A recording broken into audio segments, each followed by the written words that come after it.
आपको सजेस्ट करूंगा which is about estimation के रिलेटेड, राइट। अब एस्टिमेशन में आपका अभी, क्योंकि आपका ये जो करंट प्रोफाइल है, तो हो सकता है कि आपके पास बहुत सारे एस्टिमेशन के टेम्पलेट्स ना हो या बहुत सारे रेडीमेड मॉड्यूल्स ना हो। तो हमने ये भी बताया है कि फॉर्मूला एक्सेल शीट कैसे बनाते हैं। फॉर्मूला एक्सेल शीट जो हमने आपको दी है, क्वांटिटी कैलकुलेशन की फॉर्मूला एक्सेल शीट होती है, तो काम करना बहुत आसान हो जाता है। तो फॉर्मूला एक्सेल शीट कैसे बनाते हैं वो भी समझाया है, फॉर्मूला एक्सेल शीट का इस्तेमाल कैसे करना है, और formula excel sheet downloadable module भी हमने प्रोवाइड कर दिया है।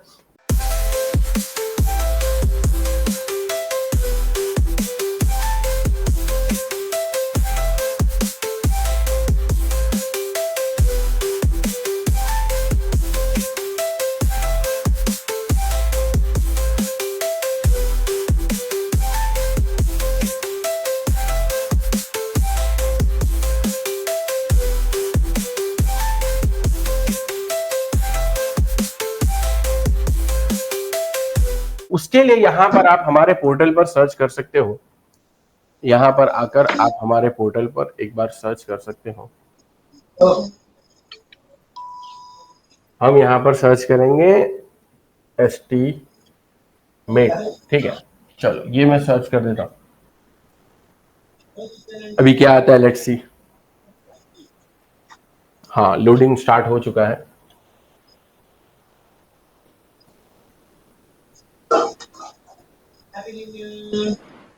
चलो, तो मैंने जैसे एस्टिमेट लिखा, बहुत सारी चीजें आ गई, और यहां पर ये estimation excel sheet for construction works, इसका पूरा का पूरा नाम है, ठीक है। अब यहां पर हम मॉड्यूल ये वाला, ठीक है, estimation excel sheet for construction work, ये दिख रहा है पूरा का पूरा, यहां पर आपको नाम भी दिख रहा होगा, नाम के साथ।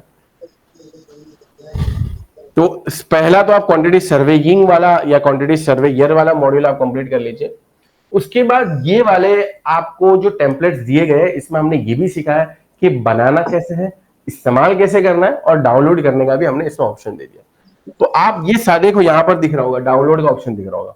मेस्टरी वर्क हो, फ्लोरिंग वर्क हो, रेनफोर्समेंट वर्क हो, कॉन्क्रीटिंग वर्क हो, टाइलिंग वर्क हो, वॉल पार्टीशन का काम हो, सीलिंग का काम हो, पेंटिंग का काम हो, फॉर्मवर्क का काम हो, यूनिट कन्वर्जन, सबकी एक्सेल शीट हमने प्रोवाइड कर दी। इंटरेस्टिंग बात यह कि कहानी यहां पर नहीं रुकती। मेस्टनरी वर्क्स वीडियो लेक्चर, अब एस्टिमेशन में हमारे पहले वीडियो लेक्चर नहीं थे, क्योंकि मुझे ऐसा लगता था कि इस्तेमाल करना तो आता ही होगा, लेकिन मैंने स्टूडेंट के फीडबैक से यह कंसीडर किया कि नहीं, मुझे इसके भी वीडियोस बनवाने होंगे। तो हमने इसमें वीडियो लेक्चर्स भी प्रोवाइड किए, है ना, कि क्या होता है, थोड़ा बहुत बेसिक फंडामेंटल, और इसको इस्तेमाल कैसे करते हैं। देखो, पहले तो introduction to mastery, what is CHV, step showing, ये वो कैलकुलेशन कैसे करना है उसके स्टेप्स भी बताए गए, और how to use excel sheet, इसका भी वीडियो डाल दिया। एक्सेल शीट को इस्तेमाल कैसे करना है ये भी हम सिखाते हैं, ठीक है। तो ये काफी यूजफुल मॉड्यूल हो जाएगा आपके लिए सर, आप इसको जरूर से नोट डाउन करिए। फ्लोरिंग वर्क, अगेन सारी एक्सेल शीट हमने पहले डाउनलोडेबल मॉड्यूल में शुरुआत में प्रोवाइड कर दी, फिर उसको इस्तेमाल कैसे करना है वो सारी चीजें एग्जांपल के साथ। Again reinforcement calculation excel sheet download कर लोगे, और जितनी भी इंपॉर्टेंट चीजें है वो सारे के सारे आप वीडियो के माध्यम से भी यहाँ पर देख सकते हैं। तो दूसरा मेरा जो सजेशन सर के लिए होगा, क्वांटिटी सर्वेयर के बाद वो होगा, क्वांटिटी सर्वेयर के बाद दूसरा मेरा जो सजेशन होगा वो दूसरा सजेशन होगा estimation excel sheet for construction work. Estimation बहुत यूजफुल टेम्पलेट है एक्सेल शीट्स। तो सेकेंडली आपको ये वाला कंप्लीट करना है, ठीक है। नाउ एक और बहुत इंपॉर्टेंट चीज है जिसको हम बोलेंगे बार बेंडिंग शेड्यूल। अब सर क्योंकि आपका सिविल इंजीनियरिंग का बैकग्राउंड नहीं है, तो हो सकता है कि ये वाला जो मॉड्यूल हो बीबीएस वाला, इसमें आपको थोड़ा ज्यादा टाइम जाएगा, क्योंकि इसमें फॉर्मूलाज तो है ही, लेकिन इंपॉर्टेंट चैलेंज इसमें क्या है पता है, इसमें है अप्रोचेस। बार बेंडिंग शेड्यूल, क्योंकि आपने ऑलरेडी साइट इंजीनियरिंग का काम किया, तो आपको पता होगा कि जो रेनफोर्समेंट होता है उसको हमें मोड़ना होता है, कहीं पर कटिंग करना होता है, कहीं पर डिटेक्शन करना होता है, कहीं पर उसको बैंड करना होता है, सारी चीजें, उसका पूरा का पूरा जो कैलकुलेशंस होता है, जो फाइनली बीबीएस एक्सेल शीट हमारी बनती है, है ना, जो हमारे बिलिंग के अंदर भी बहुत यूजफुल होता है सारी चीजें। तो उसका एक मॉड्यूल है, यहाँ पर आपको सर्च करना है। यहाँ पर हम सर्च करेंगे BBS। ओके, यहाँ पर आ जाते हैं हम।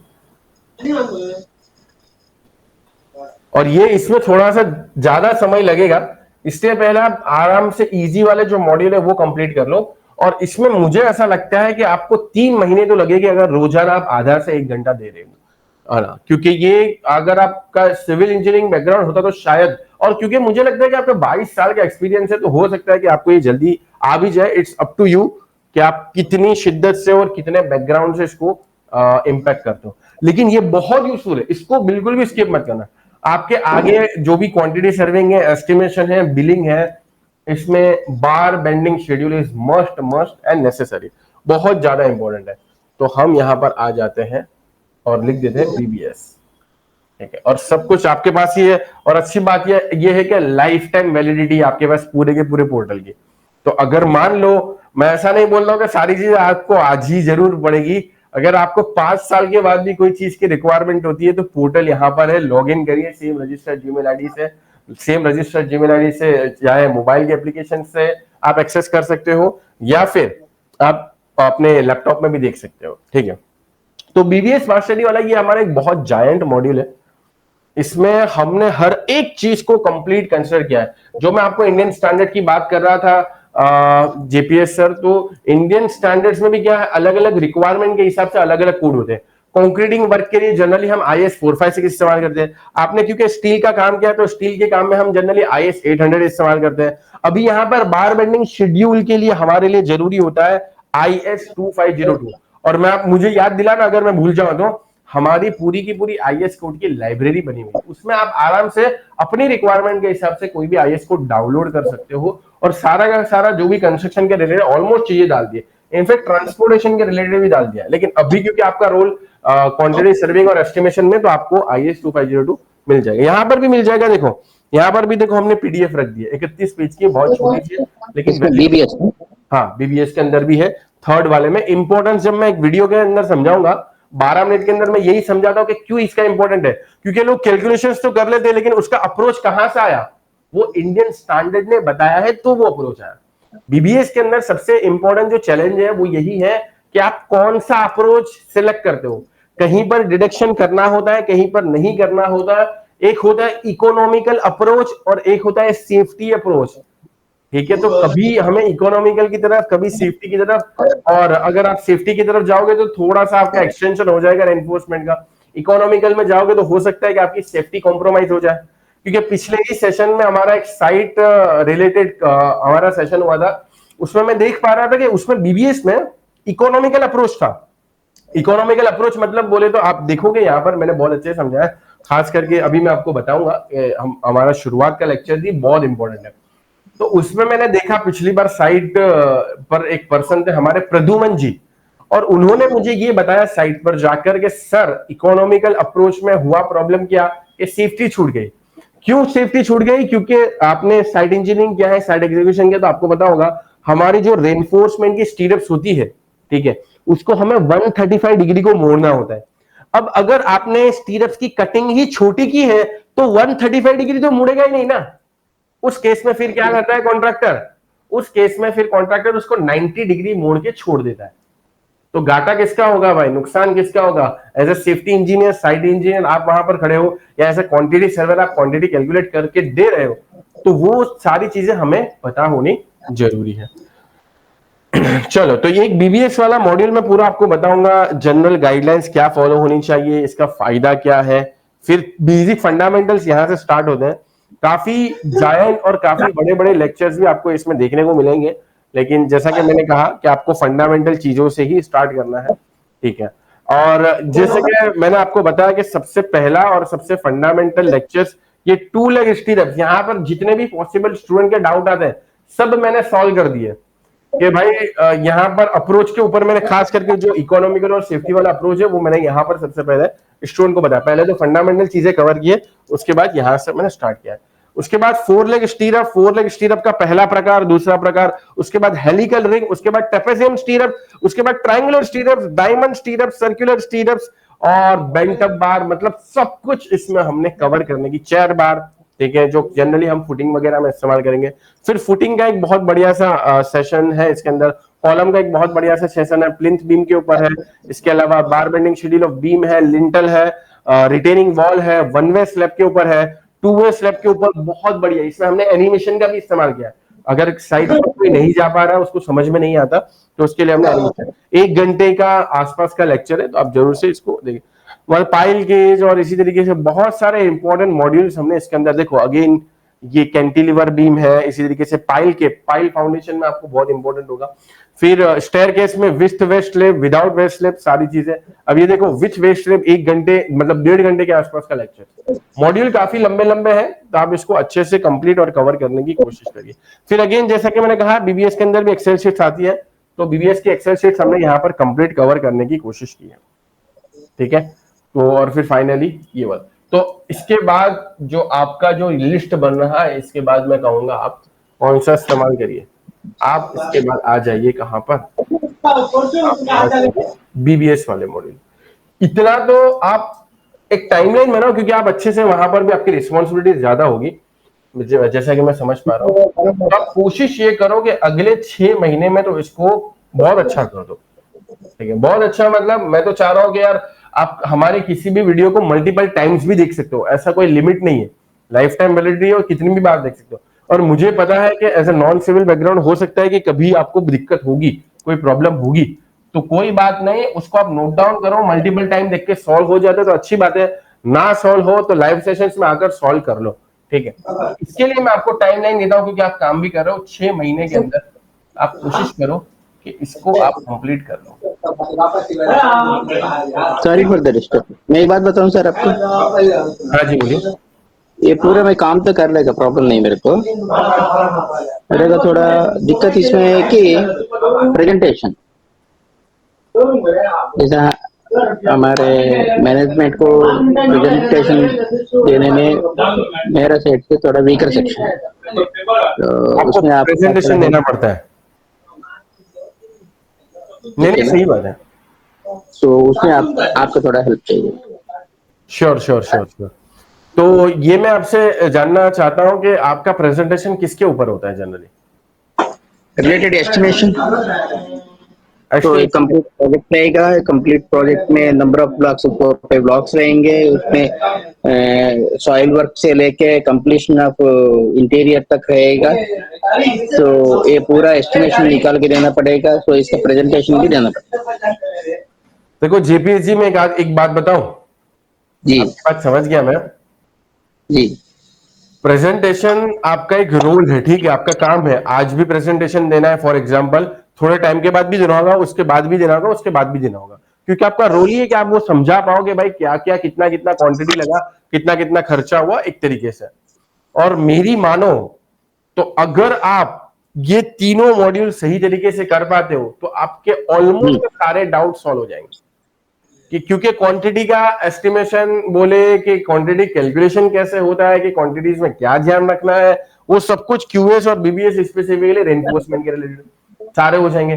फिर एक्सेल शीट में आपको पीपीटी, अब तो आजकल तो एआई का जमाना है, हमारा एआई वाला भी है मॉड्यूल, आर्टिफिशियल इंटेलिजेंस को इस्तेमाल कैसे करना है। अभी तो चैट जीपीटी आ गया, जेमिनाई आ गया, बहुत सारे ऐसे टूल्स आ गए, उसका भी इस्तेमाल कंस्ट्रक्शन फील्ड में करो। मैं खास करके यंग इंजीनियर्स को भी बोलता हूँ, और जो हमारे सीनियर इंजीनियर्स हैं उनसे भी कहता हूं कि एआई, आर्टिफिशियल इंटेलिजेंस का हमारे काम में इस्तेमाल होना चाहिए।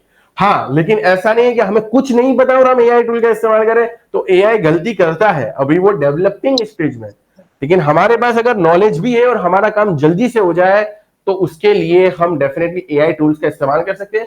कुछ मिस्टेक्स होगी तो उसको करेक्ट कर लेंगे, लेकिन हमारा फ्रीक्वेंसी बढ़ जाएगी, ठीक है। उसके लिए देखो एआई टूल्स की अगर हम बात करें, तो एआई टूल्स के लिए आपको एआई टूल्स पता है सर? no. नहीं पता, कोई बात नहीं। तो एटलीस्ट ये वाला मॉड्यूल एक बार गो थ्रू कर लीजिए, मैंने एआई टूल्स के ऊपर भी बना दिया है, जिसका नाम है कंस्ट्रक्शन स्मार्ट कोर्स। क्योंकि आज यार 2025 चल रहा है, एआई का जमाना है, और अगर हम हमारे काम में एआई को इस्तेमाल नहीं करते, आर्टिफिशियल इंटेलिजेंस को इस्तेमाल नहीं करते, तो भाई डेफिनेटली हम पीछे रह जाएंगे, ठीक है।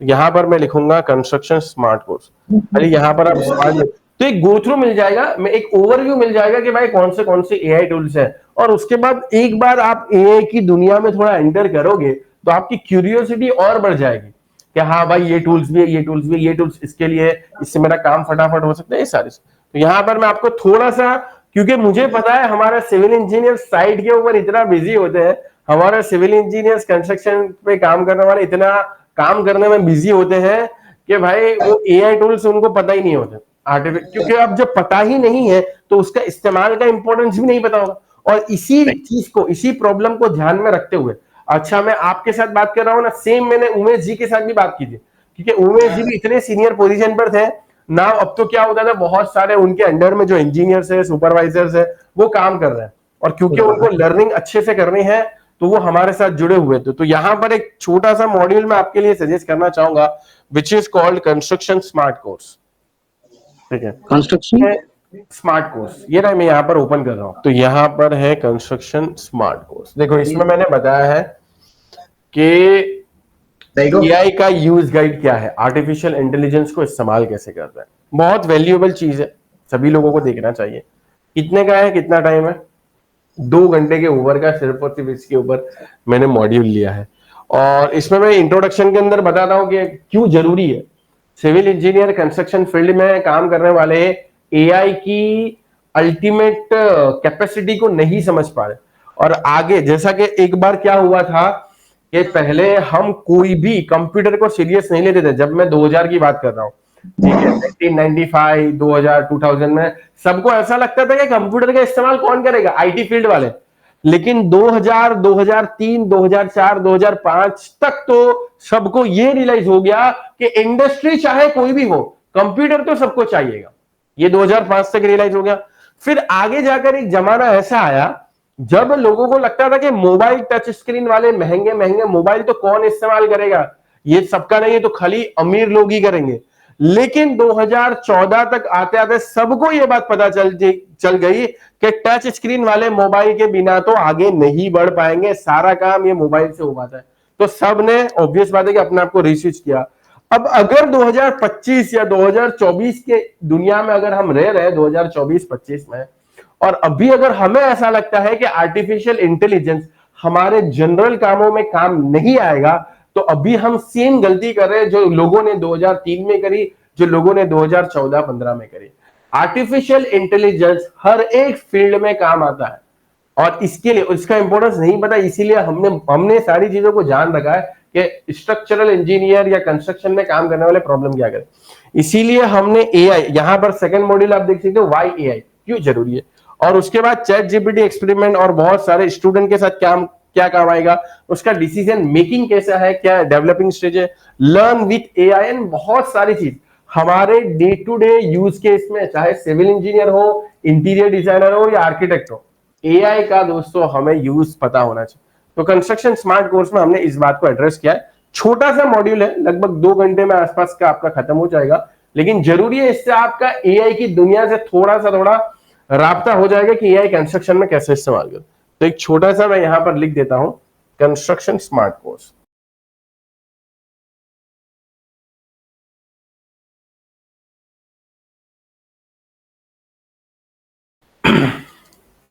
चलो ये तो हो गया हमारा एक छोटा हमारा गाइडलाइन हो गया। It is 6 month is nothing, right.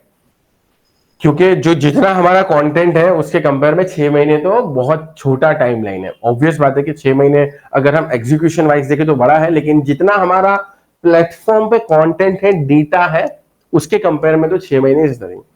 इसके अलावा अगर आप इसको सक्सेसफुली कंप्लीट कर ले, लेकिन ये प्राइमरी ही, इतना तो आपको करना ही है क्योंकि आपका अभी प्राइमरी फील्ड वो है। और आपने जैसा कहा प्रेजेंटेशन आपको देना है, इसके लिए तो आपको क्यूएस अच्छे से बेसिक से फंडामेंटल से आना चाहिए, एस्टिमेशंस का नॉलेज होना चाहिए और बीबीएस का नॉलेज होना चाहिए। और ये सबको अगर आप एआई से मतलब यूज केस करोगे तो अभी हो सकता है कि प्रेजेंटेशन में आपको बहुत ज्यादा टाइम लगता हो, लेकिन अगर आप डेटा को समझकर एआई का इस्तेमाल करके पीपीटी बनाना चाहोगे तो ये भी आज की दुनिया में, आज के जमाने में पॉसिबल है।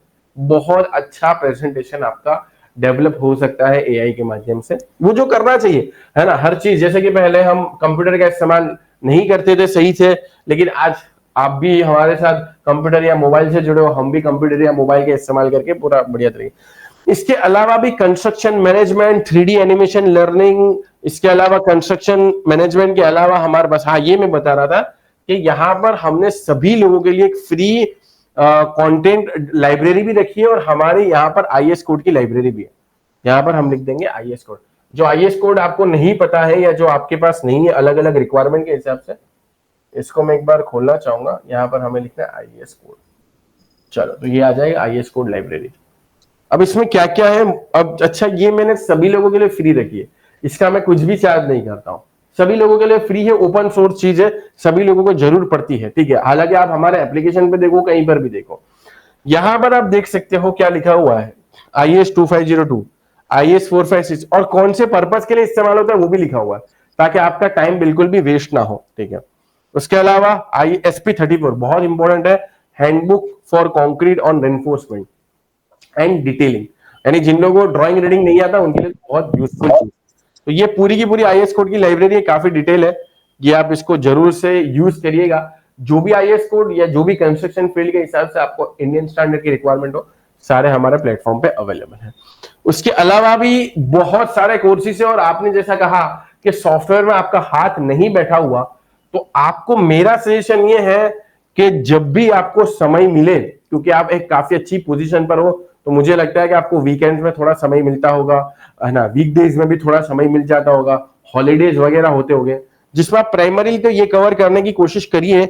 लेकिन मैं बेसिकली इतना सबसे कहता हूं, जितने भी लोग हमसे मिलते हैं, कि भाई बेसिक ऑटोकैड तो आपको आना चाहिए। क्या आना चाहिए? बेसिक ऑटोकैड तो आपको आना चाहिए, अगर सॉफ्टवेयर वाइज बात करें तो। ऑटोकैड कहां मिलेगा ये? तो ये भी यहां मिल जाएगा हमारे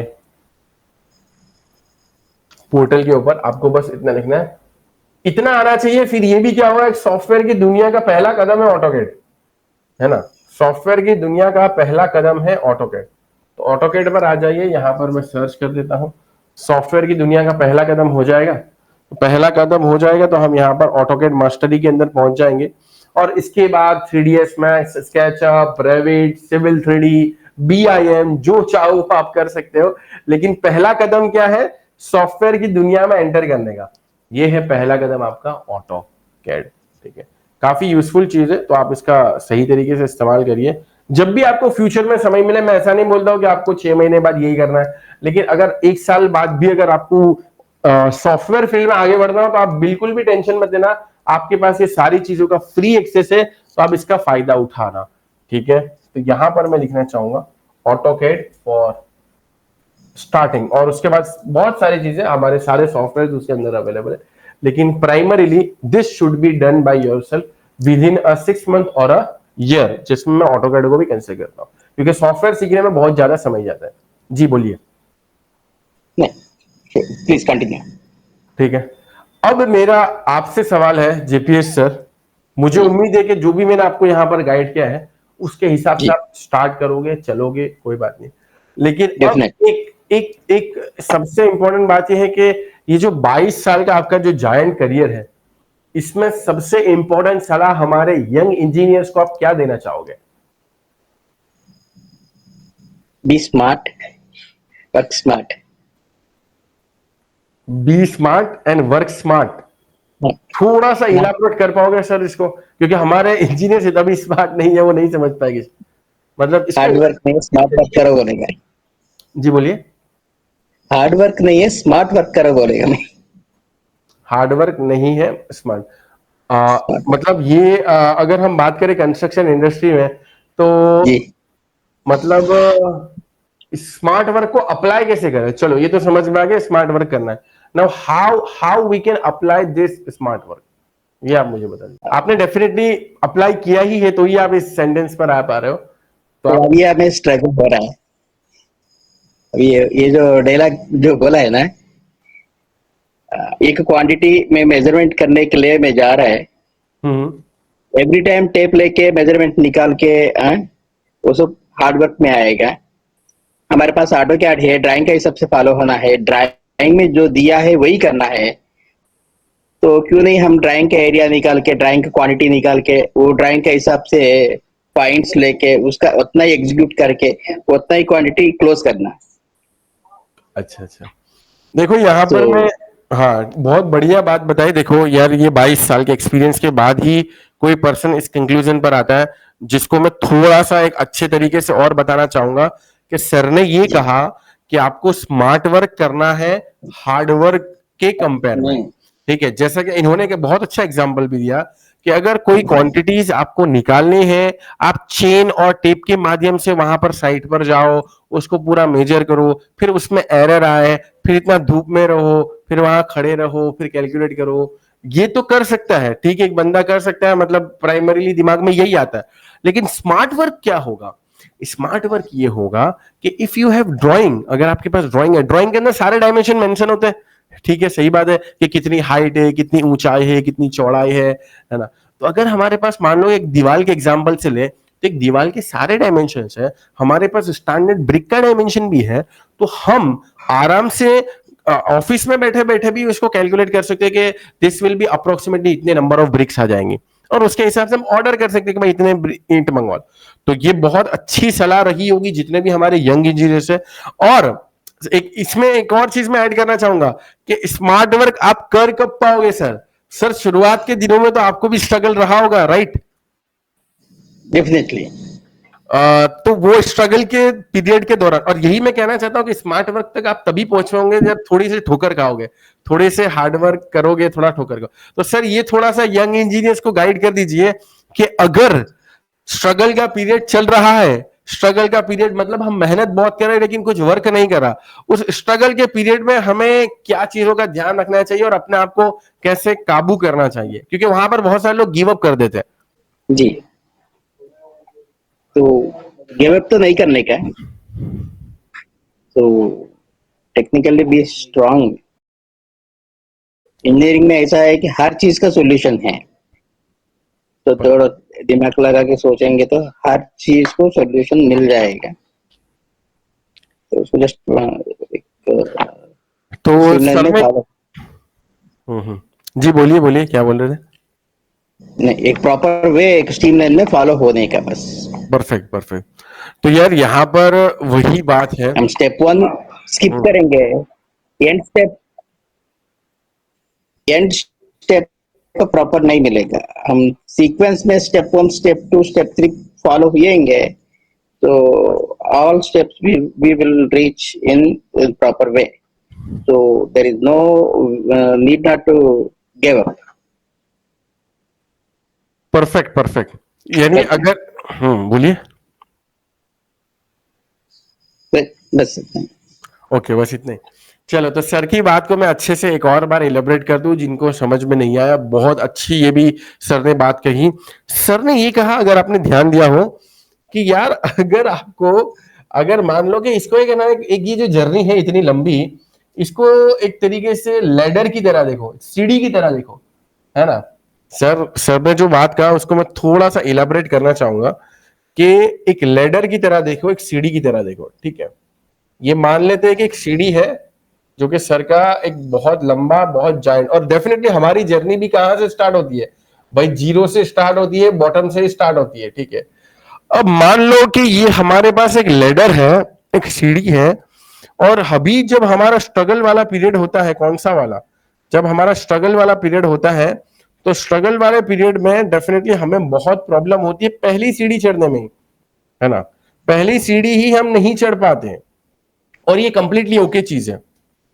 अगर मान लो कि अभी हम यहां पर हैं, ठीक है, मान लेते हैं कि हम यहां पर हैं, तो पहले तो हम यहां से पहले तो बहुत सारे लोगों को काम ढूंढने में ही दिक्कत होती है, चीजें सीखने में, टाइम देने में दिक्कत होती है। तो ये हमारा है पहला स्टेप। अब यहां पर मेजोरिटी ऑफ पीपल क्या कर देते हैं? गिव अप कर देते हैं, जैसा कि मैंने देखा है। या तो टाइम नहीं दे पाते, क्योंकि जवानी का पीरियड होता है, यंग एज होती है, तो क्या हो जाते हैं? डिस्ट्रैक्ट हो जाते हैं, फोकस नहीं कर पाते, चाहे कॉलेज की बात करो या साइट के ऊपर काम नहीं कर पाते, स्किल के ऊपर वर्क नहीं कर पाते, क्योंकि क्या होता है, अब जवानी का पीरियड है, यंग एज है, तो डिस्ट्रैक्ट हो जाते हैं और इतना एफर्ट करने का वो सोचते नहीं है। और ऑब्वियस बात है कि चैलेंजेस आएंगे, हार्ड वर्क तो ऑब्वियस बात है कि शुरुआत के स्टेज में आपको करना ही होगा। अगर आपने यहां पर ही गिव अप कर दिया, यहां पर स्किप हो गया, तो आप फिर तो यहां से कभी यहां तक पहुंच ही नहीं पाओगे। और बहुत सारे लोग ऐसा सोच लेते हैं कि हम डायरेक्टली यहां से यहां जाए, तो ऐसा बिल्कुल नहीं होगा, इस बात को जान लो। ठीक है सर, सही बोल रहा हूं कि नहीं बोल रहा हूं? आपकी जो अभी पोजीशन है, आपका जो आपका लेवल है, इवन आपने इलेक्ट्रॉनिक्स से किया है, सर ने इलेक्ट्रॉनिक्स से किया है, इलेक्ट्रॉनिक्स इंजीनियरिंग इलेक्ट्रॉनिक्स में किया है, ट्रिपल ई किया है, तो सर को शुरुआत में कितना प्रॉब्लम आया होगा। और आज देखो काफी बढ़िया पोजीशन गोवा में है सर, गोवा में कैसा बढ़िया है। तो आज उनका मेजोरिटी ऑफ जो टास्क होगा वो मैनेजरियल टास्क होगा, राइट? जैसा कि आपने कहा कि प्रेजेंटेशन वगैरह बनाना है, बहुत सारा, ऑब्वियस बात है कि ऑन साइड वर्क कम होगा।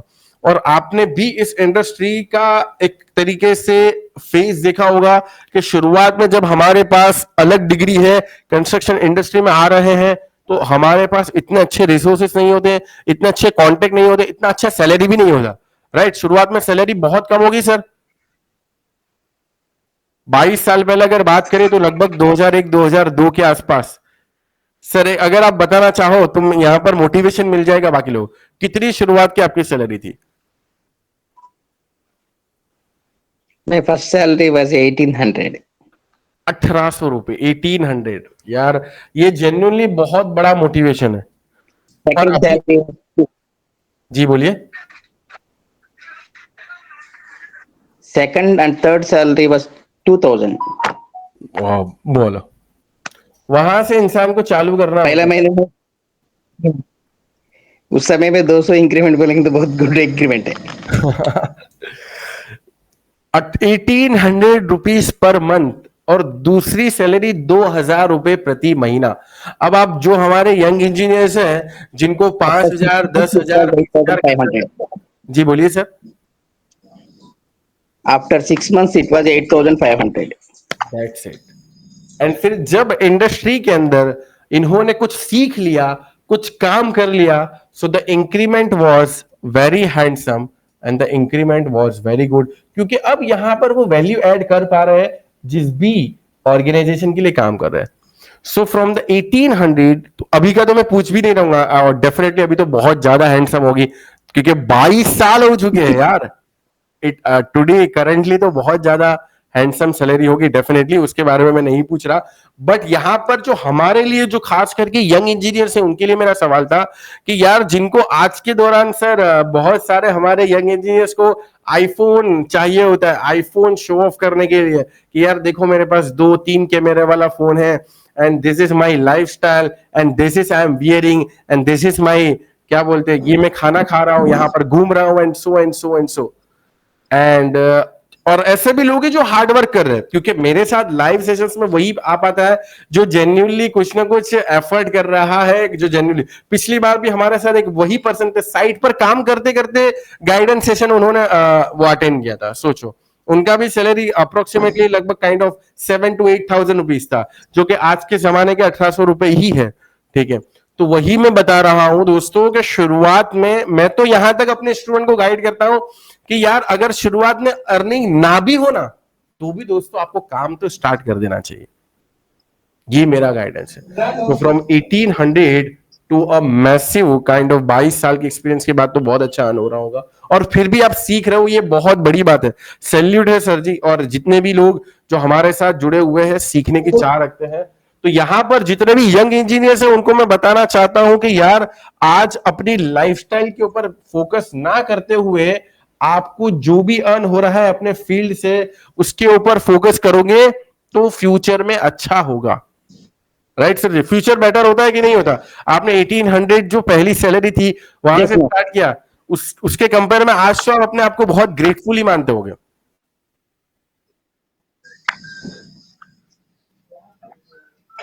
सो ये होता है दोस्तों एक लॉन्ग जर्नी का इम्पैक्ट। आपको स्टार्ट करना होगा एक काइंड ऑफ, मैं ये बोल पाऊंगा कि जो अभी आपका स्टेज है वो एक काफी अच्छी लीडर आप चढ़ चुके हो, स्टेप बाय स्टेप, लेकिन शुरुआत दोस्तों, और यहां पर बहुत सारे लोग इंजीनियर्स में देख पा रहा हूं गिव अप कर देते क्योंकि उनके पास स्किल नहीं होती, उनको सीखना भी नहीं होता, टाइम भी नहीं देना होता, बस वो एक ही चीज के ऊपर फोकस करते कि यार मेरी सैलरी कम है। अरे भाई सैलरी कम है तो आप वैल्यू क्या प्रोवाइड कर रहे हो, आप क्या सीख कर आए हो, क्या आप सीखना चाहते हो कि नहीं चाहते। सो ये इम्पोर्टेंट चीज है। उम्मीद करता हूं कि जितने भी हमारे यंग इंजीनियर्स हैं उनको सर जी ने बहुत अच्छे से एक तरीके से राह दिखाई होगी, और सर जी के दो इंपॉर्टेंट पॉइंट को ध्यान रखना।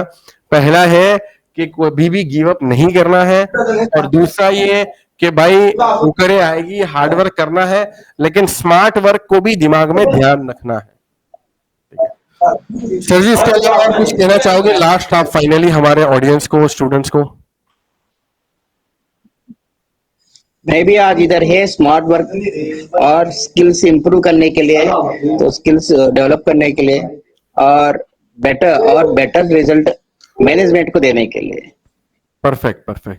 तो वही है, आप क्वालिटी प्रोवाइड करो जिसके लिए भी काम करो, जैसा कि सर ने बोला कि बेटर रिजल्ट हमें प्रोड्यूस करके देना है, क्योंकि उन्होंने भी हमको अगर चुना है, मान लो कि आपको साइट सुपरवाइजर चुनते हैं, मान लो कि आपको क्वांटिटी सर्वेयर चुनते हैं, साइट इंजीनियर चुनते हैं, सिलेक्ट करते हैं, तो उनका आपके ऊपर बहुत भरोसा होता है कि नहीं यार ये पर्सन एग्जीक्यूट करके देगा। और जब उनका भरोसा होता है तो उनके भरोसे को जीतने के लिए हमें रिजल्ट प्रोड्यूस करके देना होगा। तो वही है, जो भी मैनेजमेंट आपकी या कहीं पर ऑर्गेनाइजेशन के ऊपर कोई भी रोल आपको दिया जाता है तो बहुत भरोसे के साथ दिया जाता है, और वो रोल को जस्टिफाई करने के लिए हमें सीखना भी पड़ता है, मेहनत भी करनी पड़ती है, टाइम भी देना पड़ता है, और उनको अच्छा रिजल्ट देंगे तो आप ही का फायदा होगा, चाहे खुद का पर्सनल कंस्ट्रक्शन हो, चाहे खुद का पर्सनल काम हो, या किसी और ऑर्गेनाइजेशन के लिए काम कर रहे हो। तो ये काफी बढ़िया वैल्यूएबल पॉइंट सर ने कहा। उसके अलावा सर और कुछ, या मैं दूसरे पर्सन को इनवाइट कर सकता हूं, if you permit me? Please आप प्रोसीड हो जाएगी, दूसरा पर्सन को इन्वाइट कीजिए। थैंक यू सर, बहुत अच्छा लगा, और आगे भी हमारे साथ जुड़ते रहिए। कुछ भी आपका प्रॉब्लम हो तो डेफिनेटली हम आपको सॉल्व करने की कोशिश करेंगे सिंप्लीफाइड एकेडमी की तरफ से। और अगर कभी ऐसा लगे और आप लाइव सेशंस में अपना समय दे पाओ तो ये हमारे यंग इंजीनियर्स के लिए, हमारे यंग सीखने वालों के लिए बहुत वैल्यू एडिशन होगा। बहुत अच्छा लगा सर आपसे बात करके, और मिलते हैं सर नेक्स्ट कभी फिर सेशन में। थैंक यू और सर। अच्छा लगा। और पूरा इंजीनियर्स को टू बिल्ड आवर नेशन, हम किसी आर्म फोर्सेस से कम नहीं है। परफेक्ट। तो यार वही है, नाइस, जितने भी यंग इंजीनियर्स है, फाइनल सेशन, फाइनल बात जो सर ने कही है कि यार हम हमारे सेशन के आगे बढ़ने में बहुत अच्छा योगदान दे सकते हैं। हम इंडियंस जेन्युइनली किसी से कम नहीं है, इस बात को ध्यान में रखना है, और स्किल सेट और माइंडसेट के साथ आगे चलेंगे तो डेफिनेटली बिल्डिंग अ नेशन में हमारा बहुत बड़ा कंट्रीब्यूशन होगा, definitely. Nice. Thank you sir, welcome.